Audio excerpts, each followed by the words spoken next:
लड़की ने सुसाइड कर दिया है, ये खबर आई है। हाथ जोड़ती रही माँ बाप, हाथ जोड़ते रहे, हमें एक बार दिखाओ, हमारी बच्ची का मुंह एक बार दिखाओ।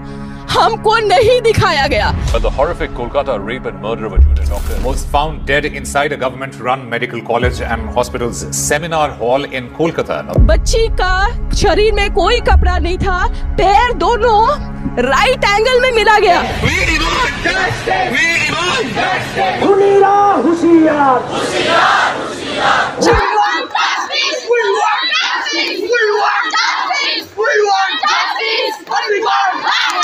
चश्मे को कूटा गया, जिसकी वजह से आंखों से खून निकल गया, गला दबाकर मारा गया। আজকের ভিডিওটা কেউ আশাও করবেন না কোনো রকম কমেডির কিছু পাবেন, কোনো রকম কমেডি এলিমেন্ট কিছুই থাকবে না আজকের ভিডিওটা আপনাকে জাগিয়ে তুলবে। আজকের ভিডিওটা যখন যদি আপনি পুরোটা দেখেন আপনার মধ্যে অনেক প্রশ্ন আসবে। আমি কিছু না হলো 7-8খানা প্রশ্ন রাখবো আপনাদের কাছে, আপনারা সেই জবাবটা খুঁজে দেবেন, ঠিক আছে? আজকের ভিডিওটা হয়তো আপনাকে ঘুমাতেও না দিতে পারে। তো আজকের ভিডিওটা মন দিয়ে দেখুন, অনেক কিছু জানবেন, অনেক প্রশ্ন জাগবে আপনার মনে। কোথা থেকে শুরু করব বুঝতে পারছি না। আপনাদের মধ্যে অনেকেই জানেন যে ব্যাপারটা আসলে কি ঘটেছে, কিন্তু অনেকে হয়তো জানে না যে আসল ব্যাপারটা কি হয়েছিল। তো আমি সেই পুরো ব্যাপারটা তুলে ধরছি। তো ব্যাপারটা ঠিক এইরকম ঘটেছিল। কলকাতার আরজি কর মেডিকেল কলেজে 9 আগস্ট 2024-এ হঠাৎ একটি মহিলার লাশ পাওয়া যায়, যিনি আরজি কর কলেজেরই স্টুডেন্ট ছিলেন। মহিলাটি 36 ঘন্টা টানা ডিউটি করার পর জুনিয়রদের সাথে ডিনার করে সেমিনার হলে গিয়ে রেস্ট নিচ্ছিলেন। টানা 36 ঘন্টা ডিউটি করার পর কারোরই আর মানে একদম সবাই টায়ার্ড হয়ে পড়ে, আর ওখানে রেস্ট করার মতো কোনো জায়গা ছিল না। সেমিনার হলেই তাকে যেতে হয়েছিল। সেমিনার হলে গিয়ে তিনি রেস্ট করছিলেন, আর সকালে তাকে মৃত হিসাবে পাওয়া যায় ওই সেমিনার রুম থেকেই। তার মৃত্যুর সূচনা থেকেই এই জিনিসটাকে ঢাকা দেওয়ার চেষ্টা চলছিল। জানি না কারা করছিল, সরকার নাকি এই হসপিটালই করছিল, সেটা কোনো আইডিয়া নেই। কিন্তু এই মৃত্যুটা কেন হয়েছে সেটাকে ঢাকা দেওয়ারই পরিকল্পনা চলছিল। কারণ এই মেয়েটার বাড়িতে কল যায় হসপিটাল কর্তৃপক্ষ থেকে, সেখানে বলা হয় যে এই মেয়েটি নাকি সুইসাইড করার কোনো রকম এইসব মানে কোনো চিহ্ন ছিল না, কিন্তু এরা বলছে এই মেয়েটি নাকি সুইসাইড করে। মানে প্রথম থেকেই আসল ঘটনাটাকে চাপা দেওয়ার চেষ্টা চলছিল, কিন্তু কেন? তারপর থেকেই শুরু হয় আসল খেলা। মানুষের সন্দেহ হতে থাকে, আর তারপরেই বেরোতে থাকে আসল গল্প। রেপ, মার্ডার, এই আসল জিনিস চেপে দেওয়ার পরিকল্পনা, এই সবই শুরু হতে থাকে। যখন এটা সামনে আসে যে না এটা সুইসাইড না, এটা হচ্ছে মার্ডার হয়েছে, তারপরে রেপ হয়েছে, সেক্সুয়াল অ্যাসল্ট হয়েছে, তো যখন এটা সামনে আসে তখন বডিকে অটোপসির জন্য পাঠানো হয়। আর অটোপসি করার পর অনেক চাঞ্চল্যকর তথ্য বেরিয়ে আসে, যেটা শোনার পর সত্যি কথা বলছি মানুষ মানে এর থেকে খারাপ কিছু আশা করতে পারে না, যেটা এই মেয়েটার সাথে হয়েছিল। অটোপসি রিপোর্টে বেরোয় কি অমানবিকভাবে মেয়েটার উপর অত্যাচার করা হয়েছিল, কি পৈশাসিকভাবে মেয়েটার উপর অত্যাচার করা হয়েছিল। মেয়েটাকে এমনভাবে গলা ধরা হয়েছিল যে তার থাইরয়েড কার্টিলেজটাও ভেঙে গেছিল, থাইরয়েড কার্টিলেজ ডিস্ট্রয় হয়ে গেছিল, পুরো কলার বোন ভেঙে গেছিল। শরীরে 21-31খানা জায়গায় খালি কামড়ের দাগ ছিল। চশমা ভেঙে চোখে ঢুকে, চশমার কাঁচ চোখে ঢুকে চোখ থেকে রক্ত পড়েছিল। মুখের জিভ টিপ সব মানে মুখটা পুরো বিকৃতি করে দিয়েছিল। আর ওনার প্রাইভেট পার্টে যেই ক্ষতগুলো হয়েছে সেইটা লিখতে গিয়ে অটোপসি রিপোর্টে 4খানা পেজ লিখেছে। মানে কিরকম ভাবে কি অমানবিক ভাবে ওনার উপর অত্যাচার করা হয়েছে। থাইরয়েড কার্টিলেজ ভেঙে গেছে, যেটা থাইরয়েড গ্ল্যান্ড আগেই প্রথমেই বলেছিলাম, ওটা ভেঙে গেছে। মানে এরকম অমানবিক আর মনে হয় না কারোর সাথে হয়েছে। 2 পা 2 লেগ ওয়াইডলি অ্যাপার্ট হয়েছে, 2 পা। মানে সত্যি এত কিছু হওয়ার পর যখন তার মা আসেন আরজি কর হসপিটালে, যখন এসে তার মেয়ের বডি দেখতে চান, তখন তাকে তার বডি কিন্তু দেখতে দেয়নি। এটা কেন? সুইসাইড তো বলাই হয়েছে ফার্স্টে, আর তারা সেই বডিকে তার মায়ের কাছেও দেখতে দেয়নি। এটা কারণটা কি? তার মা কান্নায় ভেঙে পড়েছে যে আমার মেয়ের বডিটা অন্তত আমার দেখতে দিন, সেটাও দেখতে দেওয়া হয়নি। তার কারণ হচ্ছে প্রমাণ। সেই তারা তো বলেছিল সুইসাইড, তার সুইসাইডের মতো তাকে তো করতে হবে, করার পর তো তাকে মানে প্রেজেন্টেশন সেরকম প্রেজেন্ট করতে হবে যেটা সুইসাইড, সেটা ততক্ষণ পর্যন্ত করা হয়নি। সেই কারণেই বডিটা তার মাকে দেখতে দেওয়া হয়নি। মেয়েটির মা কান্নাকাটি করার পর, হাতে পায়ে ধরার পর 12 ঘন্টা পর মেয়েটির বডি মেয়েটির মাকে দেখতে দিয়ে, এইসব দেখার পর সাধারণ মানুষ ক্ষোভে ফেটে পড়ে, ডাক্তাররা ক্ষোভে ফেটে পড়ে, স্ট্রাইক শুরু করে। এইসব হওয়ার পর সরকারের উপর প্রেশার আসার পর ইনভেস্টিগেশন শুরু হয়। আর একটা ব্লুটুথ ডিভাইস যেটা ডেড বডির কাছ থেকে পাওয়া যায় সেটা দিয়েই অপরাধীকে ধরা হয়। অপরাধী হলো সিভিক ভলেন্টিয়ার সঞ্জয় রয়, যাকে কিনা যেদিন মারা যান মেয়েটি সেদিন তার পরের দিন ভোর বেলায় তাকে সেমিনার হল থেকে বেরোতে দেখা গেছে সিসিটিভি ফুটেজে। আর তার আগের দিন তাকে অনেকবারই এই সেমিনার হল বা এই কলেজের আশেপাশে তাকে ঘুরতে দেখা গেছে। তো অপরাধীকে সন্দেহবশত তাকে গ্রেপ্তার করা হয়। এছাড়াও আরো সাসপেক্টেড সবাইকে অনেককেই গ্রেপ্তার করা হয় এবং তাদের ফোন নিয়ে নেওয়া হয়।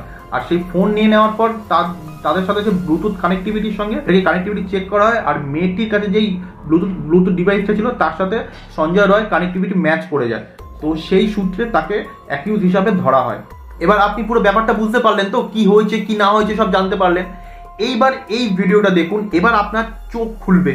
আর আমার কিছু কিছু প্রশ্ন আছে, সেই প্রশ্ন আমি করব, সেটা আপনি আপনারা ভাববেন। आगे ये वीडियो देखो। आरजीकर के डॉक्टर्स हैं और हम लोग एक जो भी आरजीकर में जो घटना हुआ है उसके लिए प्रोटेस्ट कर रहे थे कुछ दिनों से। और आज हम लोग के रात में 11 बजे जितना भी एक ऑल फीमेल मार्च प्लान था, यहाँ से एक पीसफुली सारे फीमेल डॉक्टर्स जाने वाले थे शाम बाजार तक।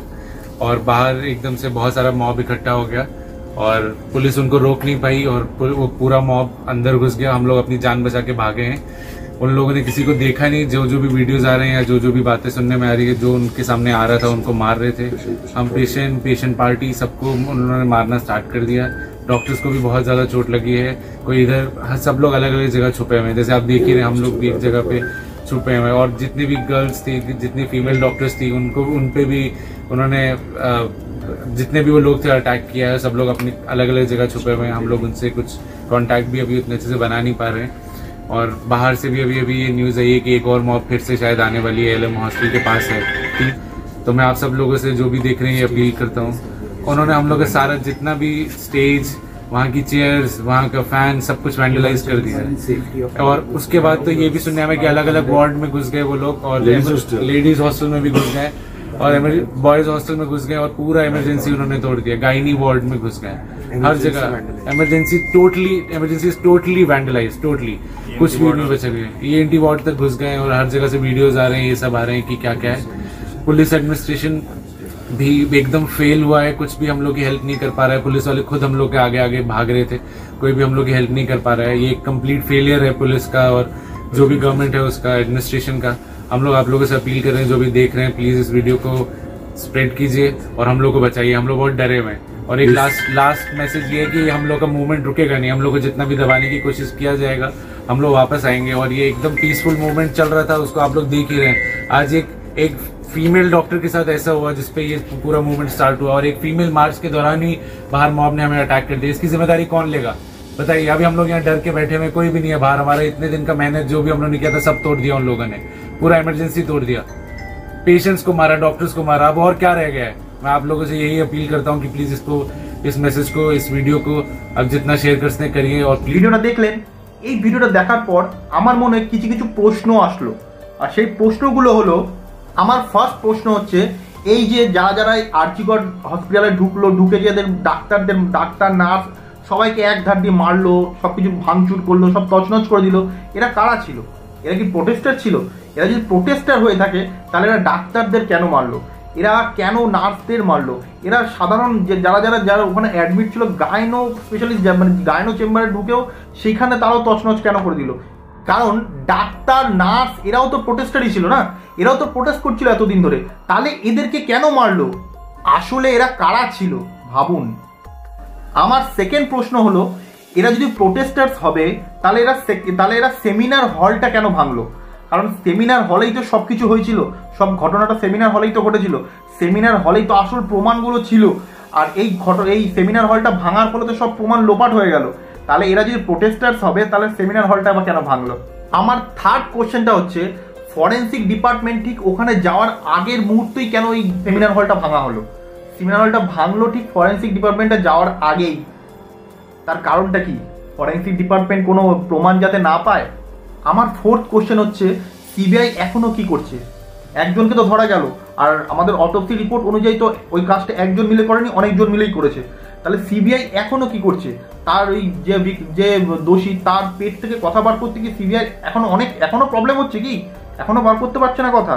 সিবিআই এখনো কি করছে? এটা হচ্ছে আমার 4th কোশ্চেন। আমার 5th প্রশ্ন হচ্ছে, সেমিনার হলের ভিতরে বা বাইরে কি কোনো সিসিটিভি নেই? তো সেটা চেক করলে তো অনেক ক্লু পাওয়া যায়, তো সেটা করছে না কেন? সেটা ক্লু পাওয়ার পরেও এরকম আটকে আছে কেন ব্যাপারটা? আমার 6th অ্যান্ড লাস্ট কোশ্চেন হচ্ছে, এই ঘটনাটা শোনা যাচ্ছে একটা সিভিক পুলিশ ঘটিয়েছে। তাহলে ভাবুন, একটা সিভিক পুলিশের এত সাহস আসছে কোথা থেকে? এত সাহস আসে কোথা থেকে? একটা সিভিক পুলিশ কিভাবে একটা সেমিনার হল, একটা মেডিকেল কলেজের প্রেমিসিসে কিভাবে হুটহাট ঢুকে যেতে পারে? একটা সেমিনার হলে কিভাবে রাত 2টোর মধ্যে ঢুকে যেতে পারে? এটা কিভাবে হচ্ছে? এটা কিরকম গাইডেন্স ছিল আমাদের সেমিনার হলে, আমাদের মেডিকেল কলেজে? ভাবুন কতটা ছাড় দিয়ে রেখেছে এদের আমাদের সরকার। এরা খুব বেশি হলে 12,000 টাকা স্যালারি পায়, কিন্তু এরা নিজেদের সুপার কপ ভাবে। ব্যাপারটা যতটাই সরল ভাবছি আমরা, তার থেকেও অনেক বড় জটিল ব্যাপার ভাবছি আমরা। আমাদের গ্রিপে চলে এসেছি কিন্তু আদৌ আসেনি, ব্যাপারটা অনেক বড়। ঠিক যেরকম সমুদ্রের ওপর কি হয়, ঠিক যেরকম সাগর মহাসাগরের যেসব পাহাড়গুলো থাকে, সেসব পাহাড়গুলো অল্প উপরটা উঠে থাকে, আর তার মানে 80% নিচে থাকে না, জলের তলে 80% থাকে। ঠিক সেরকম ব্যাপার এই আমাদের এই ম্যাটারটাও ঠিক সেরকম। 80% এখনো ভিতরে আছে, আমরা জানিই না। সেই কারণে এই জিনিসটাকে প্রথমে কভার আপ করার চেষ্টা হচ্ছিল, কিন্তু সেটা হয়ে ওঠেনি। আর আমার মনে হয় না আমাদের সিবিআই খুব একটা বড় কিছু করে ফেলতে পারবে, কারণ সুশান্ত সিং রাজপুতের সময় সিবিআইকে আমাদের দেওয়া হয়েছিল, কিন্তু সিবিআই কিছু করে উঠতে পারেনি। আমার মনে হয় না এবারও কিছু করতে পারবে। সিনেমা আর রিয়ালিটি পুরোটাই আলাদা। সিনেমাতে সিবিআই সিআইডি সব কিছু করতে পারে, কিন্তু রিয়ালিটিতে কিছুই করতে পারে না। আবার এটাও কিন্তু ঠিক, পুলিশ বা সিবিআই সিআইডি এরা যদি চায়, তাহলে মন্দির থেকে একটা চপ্পল চুরি হতে দেবে না। তাহলে এত বড় বড় জিনিস কি করে হয়ে যাচ্ছে? এরা মানে এতটাই ক্ষমতাবান যে এরা একটা চপ্পল চুরি হওয়া আটকে দিতে পারে। তাহলে এত বড় বড় জিনিস কেন হয়ে যাচ্ছে? এরা এদের ক্ষমতা প্রয়োগ করতে পারছে না কেন? এদের কে আটকাচ্ছে? একটু ভাবুন আর জাগুন। বিশেষ করে যদি আপনি কোনো মেয়ের পেরেন্টস হন, তাহলে প্লিজ জেগে উঠুন, চোখ বন্ধ করে আর ঘুমিয়ে থাকবেন না। পড়াশোনার পাশাপাশি আপনার মেয়েকে সেলফ ডিফেন্সের ট্রেনিং দিন, সেলফ ডিফেন্স শিখতে পাঠান। পড়াশোনাটা খুব জরুরি, কিন্তু সেলফ ডিফেন্সটা তার থেকে বেশি জরুরি। পড়াশোনা না শিখলে হয়তো সে মরে যাবে না, কিন্তু সেলফ ডিফেন্স না শিখলে আজকের দিনে সে মরে যাবে। প্লিজ আপনারা জেগে উঠুন। আর যে সাধারণ মানুষরা স্টেট গভর্নমেন্টের উদ্দেশ্যে যে ক্ষোভ উগড়ে আসছে, সবার যে রাগ হচ্ছে, এটা স্বাভাবিক, এটা হবেই। কিন্তু আমার মতে স্টেট গভর্নমেন্টের থেকেও বেশি আমাদের সেন্ট্রাল গভর্নমেন্ট এইসবের জন্য দায়ী বেশি। তাদের দোষ এদের থেকেও বেশি, স্টেট গভর্নমেন্টের থেকেও। কারণ নির্ভয়া কিন্তু আমাদের স্টেটে হয়নি। আমাদের স্টেটে কিন্তু 3-4 বছর আগে যে প্রিয়াঙ্কা যে ডাক্তার মারা গেলেন, তাকে যে রেপ করে মারা হলো, সেও কিন্তু আমাদের স্টেটের না, লখনৌ না কোথাকার স্টেটের। ঠিক আছে, তো এইসব কিন্তু স্টেট গভর্নমেন্টের প্রবলেম আছে 100 বার, কিন্তু এর থেকেও বেশি হচ্ছে আমাদের সেন্ট্রাল গভর্নমেন্ট। আসুন আমি বলছি। Nirbhaya rape case Delhi, Shakti mill rape case Mumbai, Hathras gang rape, Kathua rape case, Unnao rape case, Asaram Baba rape case, Ram Rahim rape case, এইসব তো আর কলকাতা বা আমাদের ওয়েস্ট বেঙ্গলে হয়নি। এইসব হওয়ার সত্ত্বেও আমাদের ইন্ডিয়ান গভর্নমেন্ট কি করছে? আমাদের সেন্ট্রাল গভর্নমেন্টের উচিত এমন কোনো আইন পাস করা, যেই আইনটা যদি থাকে, তাহলে রেপিস্টরা রেপ করার কথা মাথায় আসলে তারা ভয় পেয়ে আর এইসব দিকে এগোবে না, তারা ভয় পালাবে। আর যেমন অন্যান্য সাউদিতে যেমন কঠোর শাস্তি হয়, ঠিক সেরকম শাস্তি আমাদের ইন্ডিয়ায় করুক না। আর যেমন ওই সব জায়গা তো হয় না, আমাদের এখানে হচ্ছে, তো আমাদের এরকম শাস্তি আমাদের ইন্ডিয়া এরকম লাগু করুক। আর এমন একটা টেকনোলজি আসুক যে টেকনোলজিতে আমাদের রেপ হওয়ার আগে আমরা জানতে পারবো।